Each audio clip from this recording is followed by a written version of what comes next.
Shalom dan salam sejahtera buat kita semua. Salam sehat.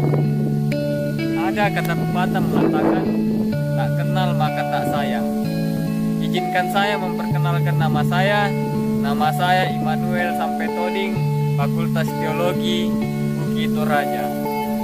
Dalam pembuatan video ini untuk memenuhi tugas Dogmatika 1 Pengakuan Iman, dosen pengampu Pendeta Alpius Pasulu, DTH.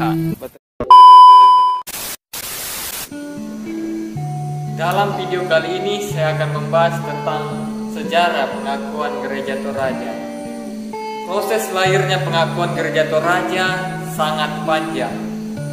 Awalnya, para penginjil dari Belanda mengusulkan beberapa dokumen yang telah dipakai oleh gereja-gereja di Belanda. Akan tetapi, apa yang diusulkan para penginjil ini dianggap tidak menjawab pergumulan yang dihadapi di dalam lingkup pelayanan Gereja Toraja. Lalu muncullah usulan untuk membuat pengakuan iman Gereja Toraja.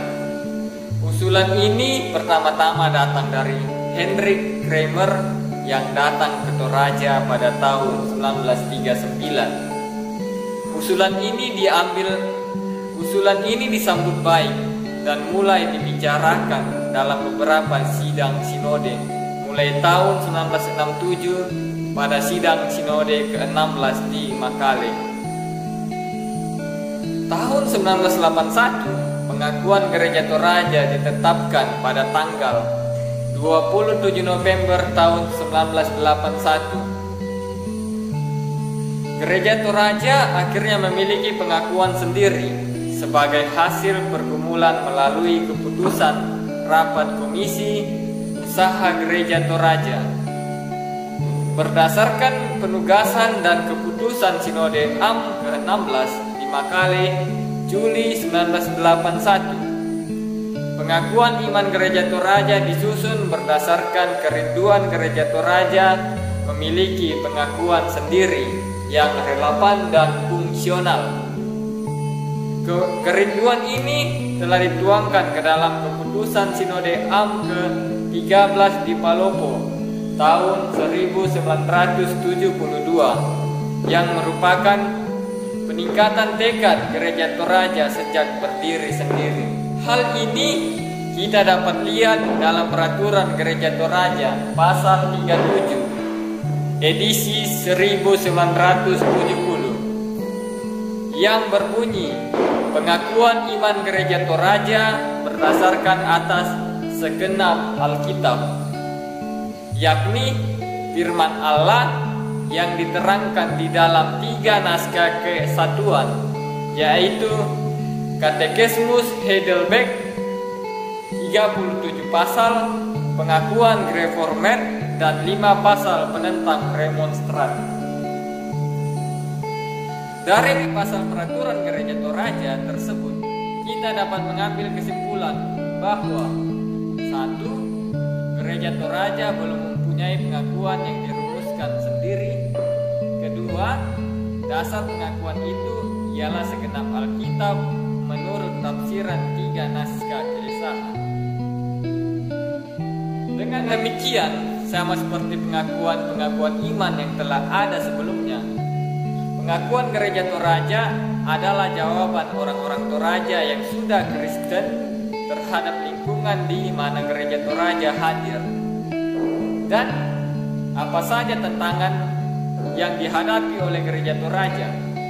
Setidaknya ada 3 yang selalu disebut, yaitu yang pertama, budaya Toraja, yang kedua, modernisasi, dan yang ketiga, Islam. Dan untuk menghadapi tantangan iman dalam wilayah pelayanan Gereja Toraja, dirumuskan pengakuan Gereja Toraja sebagai berikut. Yesus Kristus itulah Tuhan dan Juru Selamat.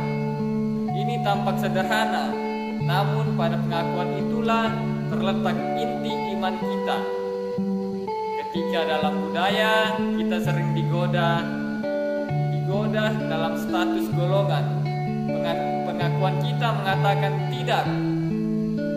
Golongan golongan yang satu tidak berkuasa atas golongan yang lain. Kristuslah yang menjadi Tuhan atas semuanya. Dan ketika dalam agama-agama lain diperkenalkan jalan keselamatan, pengakuan kita mengatakan tidak. Kristus itulah Tuhan dan Juru Selamat. Dengan sengaja, pengakuan Gereja Toraja menggunakan kata itulah untuk menekankan bahwa hanya Kristuslah Tuhan dan Juru Selamat, tidak ada yang lain. Dalam pimpinan Roh Kudus dan berdasarkan firman Allah, kita percaya bahwa Tuhan Allah berkenan mengatakan dirinya, yaitu kehendaknya, kasih-Nya, dan kuasa-Nya kepada kita dalam Yesus Kristus, sehingga kita tiba pada pengakuan Yesus Kristus itu Tuhan dan Juru Selamat. Ia menebus dan menyelamatkan kita dari kebinasaan, sehingga kita menjadi miliknya dan menerima hidup yang kekal. Di bawah pimpinan Roh Kudus, kita memperlakukan kedaulatan Yesus Kristus atas kehidupan kita. Amin. Semoga video ini bermanfaat untuk menambah wawasan pengetahuan kita tentang sejarah pengakuan Gereja Toraja. Dan jika ada kata salah di dalam penyampaian dalam video ini, mohon dimaafkan. Sekian dan shalom.